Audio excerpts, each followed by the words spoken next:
So what I want us to do is to start becoming more conscious, start choosing things in a better way for ourselves, and start creating a life that's going to gear us to really take advantage of the opportunities that are going to show up for us in the years to come. This podcast is brought to you by The Integrated Human. We work up, down, inside out to plug yourself into your potential. If you want to see what we are up to and what's next, sign up to our newsletter or follow us on social media. If you like what we are doing, we really appreciate it if you can like our post on social media and YouTube and help us grow.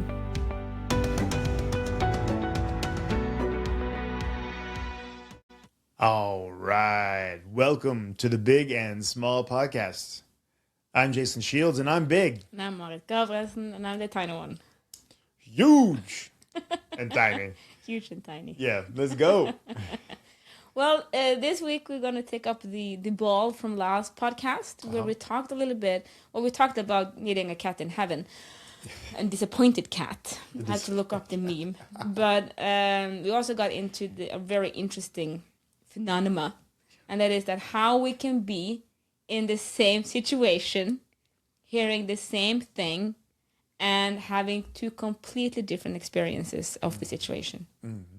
So let's start with the major, and that is that in the structure of consciousness and manifestation that we use in the integrated human, you'll see that we go from awareness, which is pure consciousness, and we go through this layering of consciousness all the way down to the body, and then manifestation. You basically embody the thing you want to build and be, and you build it and be it. That's easy, right? So, manifestation isn't this crazy, esoteric, mystical thing, yet it is, because you have to do a lot of internal work, which is often a little esoteric when you don't have the structure, which we provide, to go through those layers to create what you want. And one of those layers is universal awareness. And universal awareness means that you are an individual, unique in your own special way, and you are connected and a part of the universe. But interestingly enough, it also implies that you are the center of your universe, but so is everybody else. Meaning that the way you experience the things around you are completely unique to you. We talk about how, if a tree falls in the forest, does it make a sound?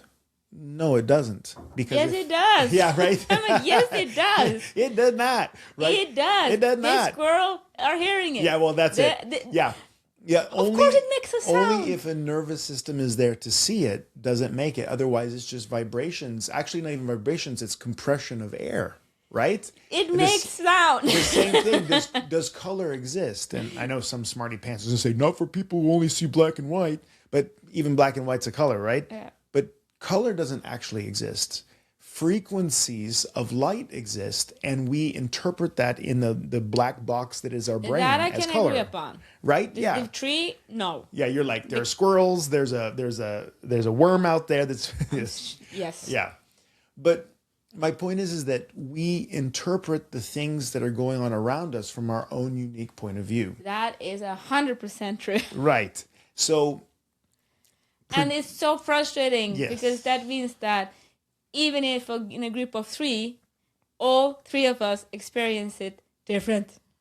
Yeah, completely differently. And during one of our courses and in our momentum coaching group, we talk about that. I say, do you think that if I had stepped into your life and experienced exactly the same things that you've experienced all the way through, being me, that I could have had a different experience of your life? That is when I understood that. Yeah. That's when I got empathy. Yes, exactly. It took me, I didn't have real empathy before I started 26, before I was 29. Exactly. Because you have to have enough perspective. But I needed to understand that. You have told that to me several times before that. But when I understood that sentence, it was like, oh shit. Exactly. Oh shit. And it changes every situation from there on, because we are building a fence right now, and it's oh my God. It's a little bit stressful. Yeah. I realize more and more that people are experts at what they're doing. Let them be expert at what they're doing. Yes. And I'm an expert at what I'm doing. That's correct. You should be paid for what you're an expert in. Yes. Because you will be efficient there. Yes. And not waste time and money. Yeah. Something we are doing with our fans. But it is coming along. And, you know, you multiple people, and we have a very stressful situation outside. And people are, of course, having reactions to it. Yeah. But really seeing it, because you throw comments and you do stuff. Everybody does. But when you can take a step back, moksha that shit, and see that I can understand why they're acting like that. Yeah. Exactly. You can shake that off. You, in a way, depersonalize it. And you understand, let's just keep moving. Taking that fight, taking that argument, having that discussion, shake it off. Just keep going. Exactly. Because it doesn't actually matter. No. Something else, if you go in and it actually has a big effect. Yes. But if it's blowing off steam and it's a stressful situation and you understand where it's coming from, you shake it off and you keep going. Exactly. So empathy, yeah. If you understand that sentence, and it took me actually years to understand that sentence. Exactly. That if you have had the exact same, if you would step into their life with the exact same story, thought, personal philosophy, worldview, emotional blockage, traumas, values, roles, everything as they have, you would do exactly the same thing. That's correct. Because everybody is doing the best that they can from the situation they're in. Exactly. And interestingly enough, there's another aspect of it. There's like a flip side to this. So now we're taking it to the next level, right? Because I was talking to my genius father. The first time that I realized this, we were talking about my cousin, actually. And he was like, I just don't understand why that person, lies when the truth would serve them better. And I said, well, Pop, understand that you would be doing the same thing if you were her. You would do exactly the same thing. No, I wouldn't. I would definitely not do that. Yeah, because you would be her and she's doing it. There you go. Because you would have the same IQ, you'd have the same, background, the same traumas, the same story, everything, you're stepping into it. But now, what if you were you and then you went into that life? Of course, you would see things completely differently, even if you experienced the same things. But that's when you will create the life that you will create, which it's who you are. I mean, that was a bad sentence, but it was very interesting. I remember when you... my husband came back from chiropractic school and you were mentoring him in chiropractic. Yes. You mentioned that if you have a 40-day or 50-day patient a day chiropractor, you can put him everywhere in the world. He will create a 50 patient a day clinic. That's correct. That's how it is. Yes. If you give a 20 person a day chiropractor, 50 people, he will make that a 20 person a day practice. Yes, because his ideas, his concepts, his routines, his habits all support his capacity, which is 20 people a day. Because you will manifest your life depending on who you are, and then you have this wonderful because you do what you do because you choose what you choose because you are who you are. Yes. And therefore you get what you get. Exactly. And that's the whole point. So in understanding what we're talking about here, guys, is really important, because if you change your perception, you change who you are, you change what you choose, you change what you do, and you get different results. Yes. So, and that can happen in an instant, right? And it can take years. Or it can take years, or it could never happen, right? A lot of people are so stuck in their stories, they're so stuck in their crap, and they're so stuck, they're doubling down on the way they feel this thing is, that they could never move forward, right? And that's the issue. But that's what the two of us have talked a lot about the structure of consciousness last week. And absolutely. I said, if you listen to other type of self-work, you will often hear, it is all everything's the truth. Well, the truth is the same, rather say. So you will hear about belief system and emotional blocks. But I said, the issue when I listen to it is that it doesn't put everything's in horizontal. Yeah. They have the same value, and it's one puddle.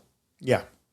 It's one puddle. And you're fixing one issue at a time, not knowing where that and how they affect important each that is other. and how they, But if you join our work, you work with the structure of the consciousness and manifestation. So you actually get the hierarchy of it. So you understand how things affect each other. Yes. And that really is really helpful when you do this type of work. And you also find out what of your issues is primary, meaning that if I don't fix this, all the other fixing doesn't really help me. No, exactly. Because you can to change your personal philosophy. What if your worldview is still Wrecked. somewhat wrecked? Then it doesn't make the change that it could have. Exactly. And that is the thing that helps with this structure, because you can really ask yourself the questions that helps you kind of identify where the problem is. Unfortunately, though, often you think you're gonna get potatoes and then you get cabbage because it's subconscious. Exactly. It's not aware, and if it was aware, you would actually have changed it. Exactly. And you can't do anything else than what you're doing. Yes, unless until you do know that work. Exactly. until you know something else. That's it. And then you have to kind of deep dive into your subconscious mind. Yeah, and figure out why you have the mechanisms you have. Exactly. And if you've ever heard a person complain about, I'm doing everything right, but I never get it. I never get what I deserve because the world hates me, or the world's filled with shit people, or God hates me, or, it's just always bad luck. I have bad luck. That's a worldview issue. And they're working on their personal philosophy, but they're basically having a hang up in their worldview. And you know that person. Yes. So that it leads us into the point that this is why you can hear the same sentence and have two very different experiences. Absolutely. We have that quite often in our peer group because we are the peer group that I have multiple peer groups now, which is really cool because I've got more with our coaching groups. So they all kind of held me accountable to different things. I have one that holds me accountable to training. I want to hold me kind of accountable in life. And I have one that kind of keeps my meditation practice going and so on. But in this group, we are me as a female and 4 males. Yeah. For strong males. Very strong males. But you're a very powerful lady. And it's just interesting because we had a big discussion now, very interesting conversation where we had exactly this before the podcast, where you were saying something, I heard something totally different. Yeah. And we understood there is something, we are not having the same conversation. Yeah. What's said, what's experienced. Yes. Is 2 very different things. And for me, that is usually why I see that you can say something and it's not that they can't hear it, it's just the experience is different. Yes, exactly. So it's not word to word. Yeah. It's not like a ping pong match. Yeah. You go blue, green, yellow, black. Yeah, no. It's getting covered in, you say blue and I'm covered in paint. Yeah, exactly. Wow, that's an amazing experience. Because I think that's often why we will have different experiences with what's been said. Yeah, and it has to do with our past traumas. It has to do with our past experiences. It has to do with the way we've been treated as a child and the way we've been treated as an adult. It has to do with what does that mean? What that guy said means something specific to me, but it may mean something specifically different to them. In fact, it can be as I've had this experience where I was speaking and then the wife in the couple felt that I'd said something almost unforgivable and had crushed them. And then the husband was like, oh, I thought they were giving me a compliment. I just felt love the whole time. Right. And 2 completely different in the same couple, but one speaking maybe on one level where the other one was experiencing it at a different level. Exactly. Right. And that's the challenge with being a human being. Being a human is difficult. Being a communicator is extra difficult because when you put something out there, your words are falling on so many different people and so many different quantum eruptions. Some people feel completely lifted, other people feel completely crushed. Some people feel the rightness of everything in their life with the words. Some people feel totally useless. And the person speaking may have only the great intentions, or the opposite. I've also been in a situation where a guy was just giving people shit and he was making fun of them. But for some reason, people heard him always as just being a cute, funny guy. And he didn't mean it that way. He didn't like these people and he was trying to smash them, but they just loved him anyway. It's like, there's no 100% about anything. There's the way people experience the vibration, how that lands on their past, how they land on how they're feeling in the moment. It's very interesting. Fucked up. Yeah, it's so fucked up. And yeah. Right. But I was going to say, but it's like what Marit said. It's extremely important to realize that understanding that people's reaction have to do with how they've experienced their lives and how they arrive in the moment. And you would be doing exactly the same thing if you were that person. So you don't want to make distance in that situation. You would like to try to at least have the amount of compassion needed to tolerate it. Right? Exactly. Yeah. But it's very interesting because we ended up with a quite interesting realization. Because, so say in our peer group, which is 4 men, 1 lady, and we're very strong, but you guys are very intellectual and very emotional. Yes. So, and I discovered with our conversation that, so for me as a emotional generator, Yes. For me, if I'm not given a situation, awareness about the situation we're in, then my state is from my emotion. So when you throw paintball with the color blue, I will not smash blue back at you. I will get covered in a bucket of blue paint. Yeah. I will experience every word. Yeah. Right? Yeah. While my husband, he will hear the word and run with the words. Yeah. If I'm not giving if I'm having a bad day and I'm really in my emotion and we're just kind of talking and I'm not kind of, I'm in the emotion instead of having perspective that, oh yeah, we're talking about this, we're doing a coaching on this guy now, or we're talking in general, then I will be in emotional state. Yes. So every word, I will feel every word. Exactly. I say often when we talk about different scenarios, I always find it hard because I'm living all those timelines. Yeah. But you guys are naming them. Yeah, exactly. And it's 2 very different way of experiencing the world. So from an emotional being point of view, I find it super helpful if one am able to set some sort of frame on it. Yeah. Because having a hard coaching conversation, if I'm informed that this is a coaching conversation, could we talk about something? Then I can use moksha, get awareness, put myself to the side, calm the emotions, and now you have to calm down. And emotions are like a kennel of dogs. You just have to kind of hush. Yeah. And they will bark and do their thing, but you can keep them in the kennel. Yeah. But if I'm not having that awareness, those dogs are running loose. Yeah. And everywhere. Yeah. And I don't get to put them somewhere. And you become every emotions.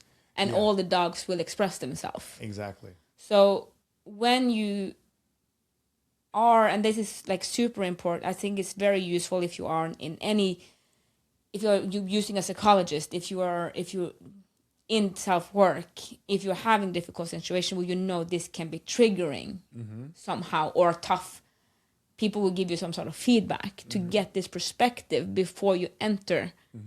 Really makes you able as an emotional being to be able to play ping pong. Yeah. Instead of getting covered in paint.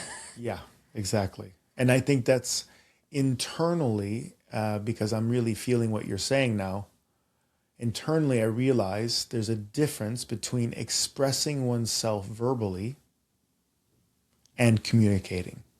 Yes. And I feel probably most of the situations where emotions are triggered heavily are in situations where people are expressing themselves verbally, but not communicating. They're not communicating intentionally to a person, but they're expressing verbally. Yeah, and we talked about Yeah. it. You know, when you teach, you often teach that the head separates. Yes, and the heart connects. That's correct. So if you have a wife, to not just say, but express why. Exactly. Why do you want that? Yeah. Instead of just saying, I will have this. I want this, but give me emotional, because I really would like this thing because I want, it makes me feel good. It makes me happy. It makes me relax. I want to give something to myself because I'm really proud of myself. Yeah. You know, if my husband had said, I really want to give this to myself because I feel really proud of what I have accomplished. Yeah. I would go, oh, you're so good, honey. Yeah. You go ahead. Yeah. But if he said, honey, I want to use 20,000 on this porch, or not porch, that's a bad example because I want that. Yeah. But a Yeah, I motorcycle, I'm like, you're Yeah. kidding me? Yeah. No. No, 20,000 also way too little. It's Yeah. going to cost 300. That's a crap well, motorcycle. $20,000 is Yeah, more. yeah. I like Okay. it. But like, no, you will not. Yeah, that's just a that. waste of money. It's a waste of money and it's in our economy. Exactly. But if he had said that, you know, remember when we were 16, when we were driving on our motorcycles, it really made me feel good. And I'm so proud of the work I've been doing. I want to give that to myself. I think I really want to do that. Yeah. I would go, yeah. Yeah, okay. Of course. Yeah, of course. exactly. I'm so proud of you too. Yeah. Right? Because it's an emotional. Yeah. It's a setting. It's a setting. It's putting me in connection with him and saying, instead of saying, I want that thing. Yeah, I mean, I think I want to buy a motorcycle. That's stupid. Why would you buy a motorcycle? Exactly. They're dangerous. They're expensive, and in Norway you can drive them like 10 days a year. And That's it stupid. sucks. Like, why would you do that? Yeah, it's and cold we have a loan now. And if you're gonna do that, what about our vacation? Yeah, exactly. And what about me? What am I getting then? Yeah. What am I getting? Yeah. Because it becomes because I'm like getting shocked. But if you tell that, if you make the connection, Yeah. so that is so, and it's really fascinating because it's so complicated and you will forget yourself so many times. Oh yeah. But it's about really, because you have to do so many things at once. Yeah. You have to connect, you have to understand the situation, and you have to understand the person you're talking to. Because if my husband and you talk to each other, he could say, I really want to buy a bike, and do, yeah, do that, bro. Cool. Yeah. Get Yay, that bro, bike. go. Get that bike. Yay, bro, go. Right? So it's just it's also this You look female, great on that bike. Yeah. female, male, I think also is a big difference. Yeah, that's the thing. It's like also a good experience of this is, you know, when my wife's watching a movie and I'm watching the same movie, you know, she's like hiding behind a pillow and she's grabbing my fingers and twisting them because she's so stressed out. And I'm like, my fingers, you know, why? It's a movie. Like, they're okay, you know, but she's in the movie. Exactly. And I'm just like, my fingers freaking hurt now. Like, that's why you cry when you watch movies, because you're in it. Yeah, you get in it, right? And then, but the guys are like, yeah, that's some badass special effects. Like that alien looks fucking great, you know. And he jumped out of there. Wow, man, that's scary. You know, it's a different thing. And maybe you get a little bit of a jolt, but it's not the same experience. And the whole point is that our nervous systems are unique, and our perspective and our predictive processing in our brains are also unique, meaning that your brain is constantly expecting, predicting, and creating the next moment. So, for example, a lot of people are like, yeah, I hear the words you're saying, but they don't know what I'm really saying. Have you ever been on an escalator, like in like a big airport, like one of those bands that they go straight, They not go up? straight. Yeah. Well, even when they goes up, but if you just use the one that goes straight, right? The first couple steps after you get off that, your feet are like, oh my God. Because you're getting like momentum and traction. Yeah, but it's not even just that you're getting thrown forward, but your body is walking as if you're still on the band. Yes. And you're not. And that's why you get all kind of like weirded out. The same thing, if you've ever been on a boat for a couple of days. Oh, when you get off. Then you get off. You have to be in a couple of days. Yeah. A couple of hours. A couple you of walk hours. On, you're like woggling back and forth, and Because- you go in bed and you feel seasick. Yeah, because your nervous system is literally expecting ocean. and it's calculating constant ocean until it finally recalibrates. So predictive processing is a real thing, and it happens constantly. You actually don't see the room that you're sitting in. You see the one thing you're looking at and then the one thing. But when you're looking at that thing, your brain is completely fabricating what I'm it really thinks trying is to around see the you. whole room. Yeah, and you can try, but when you realize that you have these giant blind spots, I don't. where the arteries come out in your retina, where nobody actually has any vision. And if you measure it, it's actually a giant portion of your visual field, but your brain is filling it in. We know that the brain is cheating us constantly. I'm trying to see why you're not filling in, right? Yeah, right. You know, and if you look up blind spot online, you can actually do a test, and you can do that. It's amazing when you finally see that you literally, like, around here, have no vision at all, and your brain's completely fabricating. It'll make lines, it'll make numbers, it'll make pictures, all kinds of weird stuff, faces. It's crazy. So my point is that the compassion is a piece, and you've taught me something really beautiful now, that some people are information machines and you're a emotional generator. And if you're speaking to an emotional generator, your tendency as a man will be to try to become an information machine so you don't get caught in the emotions. We know. Yes. That does not work. And for that some reason, will just fire off the generator more and more. That polarity you do not doesn't cool work. It down. Does not work. Just so often I have a conversation home. I'm like, I understand. Thank God I did not understand this before I did any type of self-work. But because of the structure of consciousness, you really see kind of, you understand how things are put together, so you can get some perspective. Yeah. And I can understand that. I understand that you're trying to calm me down, but it's not working. Yeah, you're not going to calm me down. You're doing the opposite. Yeah, you will because not the win. more word you say, the harder my dogs are barking. Yeah. And then I just say, no, you need to be quiet. Yeah, exactly. You have to be quiet because what you're saying is not working. Yeah. To the intention that you are having. Yes, exactly. What you think you're doing is not not working. having the function. No, exactly. And everything's like burp, burp, burp, burp. Exactly. And I think they are red, they are not green. And that's also why men get often in the situation where they're trying to fix it with information. They're trying to fix it with figuring out a solution, where it's not at all about that at all, because the emotions are being generated and they need to connect. Yes. The woman or the person who's being the emotional generator, and it doesn't necessarily have to be a woman. It could be men also, of course. The emotional that generator. Happens. Yeah, and so you need to be looking at, are we information machines here? Are we exchanging details, or are we emoting, or are we generating emotions to create a unity or a connection? And you have to be able to be situationally aware enough to figure out which one of those are if you want to communicate. Yes. Now, if you want to express yourself verbally, beware. You're going to step on mines here and there. We're just talking about that. You're going to make the mistakes.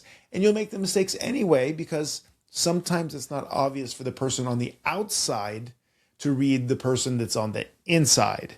But we do our best. But even having this information, guys, if you're able to replay this and understand, you'll have much more compassion for the people who are being information machines. You can say, I understand that you're trying to help, but you're not. Yes, I'm giving you information now. Stop it, right? And then, but don't hate on the person because they're just doing what they can. The same thing with the emotional generator. The emotional generator needs to be loved and sat next to and understood, and then things will flow. And usually then the emotions, once understood and connected with, can be released. I think, but that is the beautiful work when you use moksha, when you really have worked, and I see that in many of the participants that we have in their flow state, that you are able to understand the hierarchy and how it works. You understand that you have emotions. You get more used to acknowledging them and working with them. Yeah. So it also, and that's what I'm saying, for an emotion generator, to just set the structure before you go into something really helps. Yes. Where I often get caught myself is when the structure is not set and it's a free flow conversation. Exactly. Then it gets triggered, and then that's when, like, I have to put a break on it and kind of, this doesn't work. Yeah. What are we doing here? And then I kind of have to pop out and said, stop it. Yeah. And then everybody like, I don't know why. I'm like, because it's not working. And then you kind of have to negotiate the way in, out of it. But if you, it works a lot better if you're going into hard conversations, if you are, and anything like that, to set the frame. To set the frame, understand what this is. Especially if you work with the structure of consciousness and you come to flow state. I know many people, it's one of the reasons why moksha is so powerful, because you get the awareness and separation in the good way. You get to have perspective without being in it. Exactly. But that's the problem when you get caught and you're not in moksha, is that you are in the emotion. Yes. And then it's really hard. You have to kind of catch yourself, come back, pull yourself out, and then you have to savor the situation you're in. And if you're lucky, you work with other people that also do work, so they can, when you kind of say stop and break, they don't take that personally, so you can kind of negotiate yourself out of it. Yeah, exactly. And that's a very interesting. Without stepping on minds. Yeah, exactly. You can, okay, this was what we meant. Oh yeah, we totally agree on it. Yeah, exactly.